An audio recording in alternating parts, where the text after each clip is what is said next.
Welcome to another episode of Taking Up Space, a Michelle A. Mayer podcast. Always excited about coming forward with a thought-provoking conversation for y'all today, and today is no different. We're going to be speaking today to something fundamental, something that we all know, or we should know, in interpreting our Bible and studying the history of the walk of these people. But I think it's something that we overlook. It's so fundamental that it's easy to overlook it because we all get so engrossed in our own particular walk as a group or as individuals within the tribe, okay? And that conversation is based upon the fact that there are 12 tribes of Israel, y'all. Honestly, I think we forget the fact that there are 12 distinct tribes and they're all unique to one another. All of them. They make up the conglomerate of the house, but they are all 12 individualistic tribes. Now, I'm not going to get into the specifics of the tribes and their nature and their aspects that distinguish them one from another, nor will I get into God's judgment upon these tribes as to what their forefathers have done, what is prophesied will happen amongst these tribes. That's not the motivation of this conversation. The conversation is just to give you a fundamental reminder that there are 12 tribes of Israel, y'all. There's not just one. And, what brought this up is the fact that, I look amongst the nations, and these 12 tribes are 12 nations. They're 12 tribes of people. They're 12 distinct groups of people that all belong to one house. And, when I look across the nations, I see these tribes. I see them. It's undeniable to me, these particular tribes and their breakdown. And many of them have upheld the aspect of the house. They have upheld the honorable aspect, the honorable nature of those that are of the house should embody. Yet there are others that don't. And I want to remind you all what these aspects are. A lot of times we feel as if trauma is a badge of honor. You know what I mean? Like all the highs and lows that these many children have gone through up to this point, and even now, up until now in 2024, we feel as if it's a badge of honor to walk through fire and deal with all the trauma that comes with going through such things. You know what I mean? We get addicted to the trauma as if it was our birthright to bear such things. The trauma is a part definitely of the process of becoming anything. You must go through some traumatic experiences in becoming anything. But it's nothing to be proud of. It's nothing to find rest in.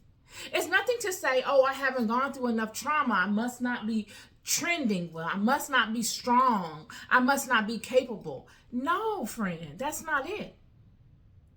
The fundamentals to these people, to these children, these 12 tribes, is that they honor the name of their house. They honor the name of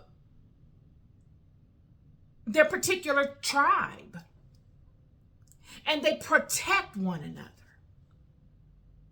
They honor the overall house, the God of their house, and all of those that have come before them.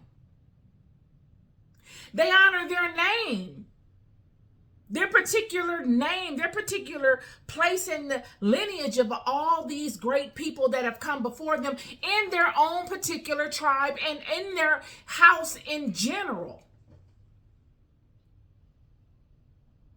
And they honor one another. They protect one another. These were the fundamentals. This is the basics. There's nothing more fundamental than that. Yet there are some that are of this same house that are of different tribes. Because remember, there are 12 tribes that do not do this. And they find themselves in situations where they feel powerless because they don't. Their house is divided. And they find themselves feeling powerless, especially when they come upon tribes of the house and outside of the house that honor this basic fundamental code. You can't be angry with anyone that puts respect on the name of their house, that's willing to go to war with you over the name of their house. You can't be mad at that. You can't be mad at anyone that holds you accountable to disrespecting the name of their house or one of their brethren and sistren. You can't do nothing but respect that. That's an honorable thing. That is teaching everyone else how to deal with them in their house. It's nothing but an honorable thing. Nothing dishonorable about it. Yet, it is those that are of the house that is divided amongst itself, that does not display the same level of fundamental honor to their own house or to the overall house in general, that has the biggest issue with this. And I think, in preparing for this video, I was thinking, what is the reasoning behind that? What is that? What is the reasoning behind that? It's because those of that house primarily feel powerless. You have some of that house that feel and see and know that they should be aspiring to that same thing. Yet the house is so divided that they never can get to a place of unison and agreement in becoming whole. They fight amongst each other. It's crab in a barrel mentality amongst them. They're easily turned from one another. So you got one half of the house that sees the problem and that wants to rectify it and wishes that they could stand in the integrity of some of the other houses. Not wishing that they could be those other houses, but to stand in the fundamental solidarity that respecting the house, that honoring the house, and that loving one another brings. They desire that because that's an honorable thing to desire. They see the strengths of their house and the capabilities of their house, and they see exactly where the problem is. Yet, in order for the house to be whole, it's codependent upon everyone in the house agreeing. And they just can't seem to get that portion of things in order. So they constantly are exuding all of the gifts of the house, yet the house never goes any further, never goes anywhere, because they're divided amongst one another. And so when they see someone from another house exuding this type of behavior, even if they are monopolizing because of that behavior, one of the house that's broken feels a way about it, primarily because their house cannot compete at that level. And they have been dealing with this through generation, through generation, the generation, the generation. It's amazing how God has created the system. See, this system is dependent upon the collective. It's not an individualistic system. Yet each individual has to be in alignment with the mindset of the collective for the house to be whole. So even though there are other tribes of this same house that don't always agree with one another, that don't always see eye to eye, there's going to be disagreements amongst people. That's natural. But they never divide the integrity of the house. It never goes so far where the integrity of the house is divided. And it makes one wonder, wonder why they don't ever have these same problems as this other house, which is of the same tribe. Not the same tribe, which is of the same house, but a different tribe. Why do these other tribes not experience this same issue that this particular tribe does? And it's fair to say that they don't experience it because they learn firsthand what not to do by way of observing those of the divided house.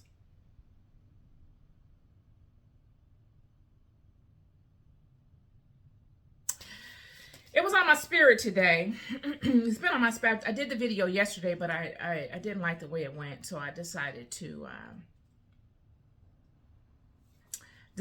do it again. You know. And I wrote this one thing down regarding this. This is going to be a short podcast. When will we look at fixing ourselves and our house by adopting the traits we seem so frustrated with in the other houses? All the things that we seem so frustrated with, and we feel are monopolies that these other houses have, or strongholds that these other houses have. When will we get to a point where we see that, and instead of being frustrated by it, we look at it and we learn it, and we say, these are things that we could adopt ourselves. They're virtues. They're not wicked acts. They're things of honor.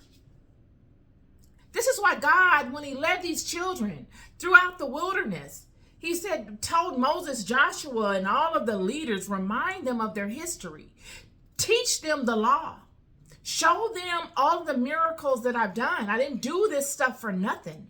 I did it for a purpose, and the purpose is to instill a deep-rooted sense of identity in you.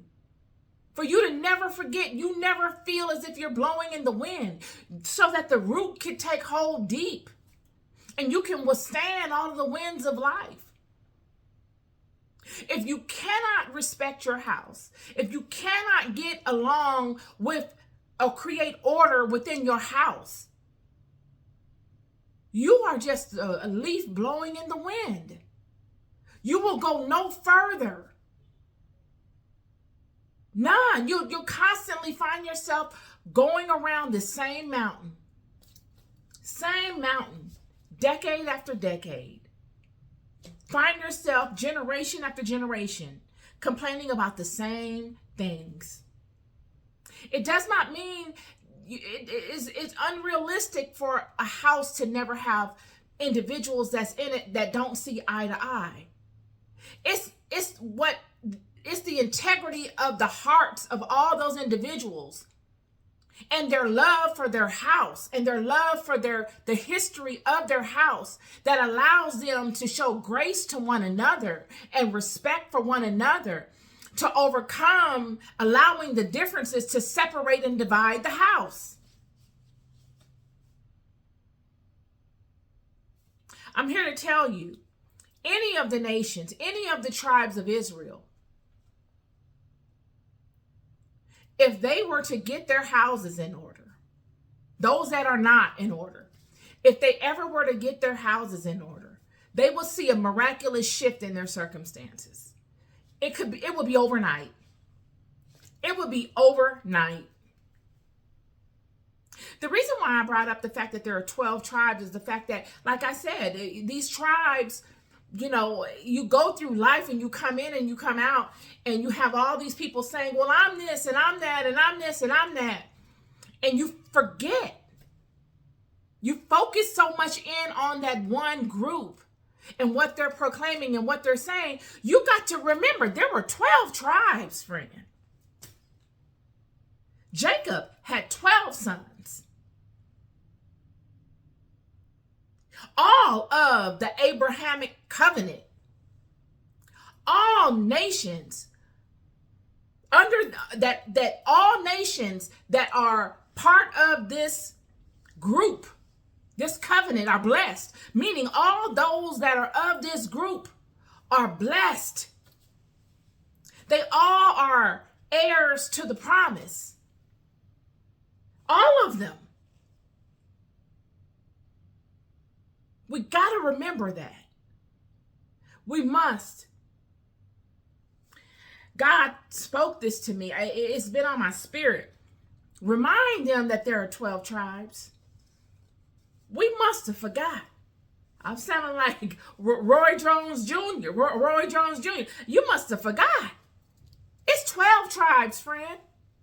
It's 12. Distinct vines that shoot from one main vine. 12 branches that shoot from one main vine, y'all.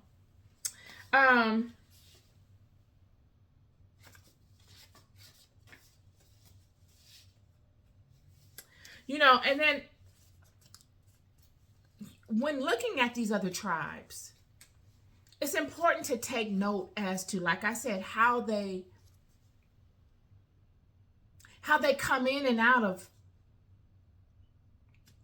highly traumatic situations. It's not like these other tribes haven't gone through trauma. It's not like that. All of us, you live long enough, gonna go through some trauma, friend. It is important that we learn from the nations, these tribes, that honor their houses. Because when you see a nation that's honoring their house, they're usually strong culturally. They have an identity. So one would want to learn aspects of that and maybe even adopt them. These tribes have adopted things of potentially your tribe, my tribe. So why can't we or any broken or any tribe that is of a divided house adopt traits from them? What makes us exempt?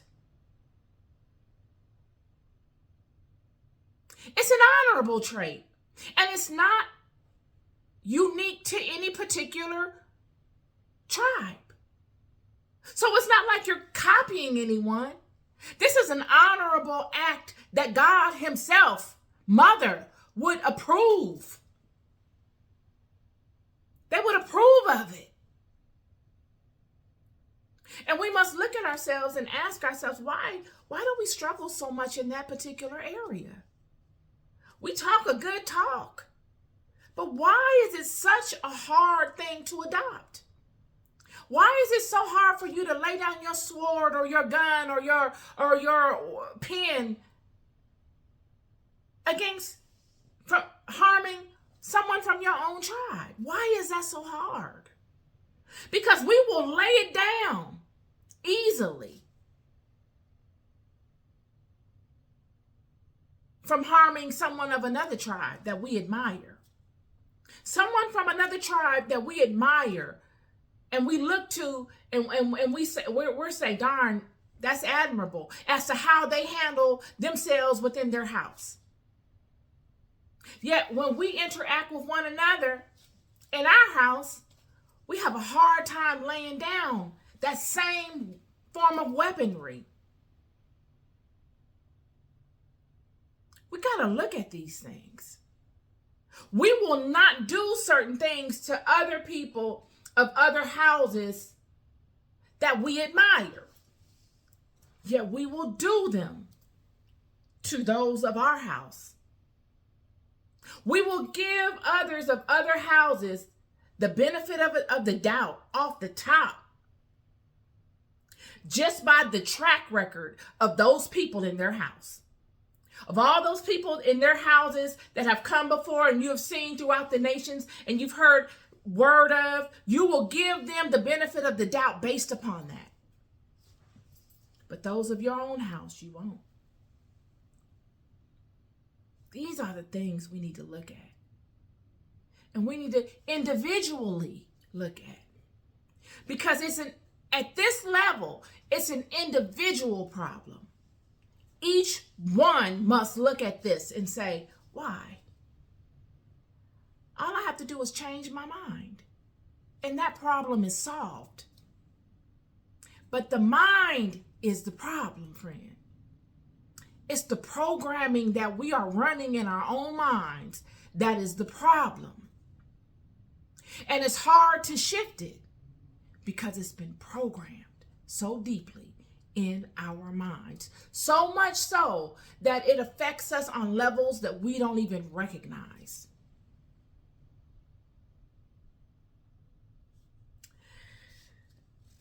These are words. So we can't be angry with anyone in their house that respects their house and that commands you to respect their house and that holds you to a certain level of expectation in dealing with them in their house. You can't do anything but respect that. Whether they're right or wrong, whatever it is, whether they're right or wrong, you cannot get angry with anyone that holds you accountable to a level of respect when dealing with them and those of their house. You can't. My question to you is, what is the level of respect you demand or your house demands in dealing with them? These are fundamental truths because at the end of the day, a lot of us say, oh, well, these people in their house are a monopoly and they're this and they're that. And it could be true. But friend, if you and your house were whole and firing off on all cylinders like those people are in their house, you'd probably be a monopoly too. It's just kind of like you're not happy with it because it's not you. It's the same thing that we complain about when we say people are, complaining about us or saying this and that about us because they don't have what we have. It's the same thing on a different level. It's the same thing on a different level. We all have to look at our roles in the greater scheme of things. And these are all fundamental truths. I'm not a Martin Luther King over here, but I am a part of a particular tribe. And God made it so that we all are truly in this thing together. And it is all of our responsibilities to look to uplift the house, to bring the house back to its natural state, because the house is divided. The house is out of alignment. Thus, we are divided, and many of us are out of alignment. This is my word for y'all today. You love more than you'll ever know. I'll never stop telling you. Be good to yourselves and be good to each other. Peace and love.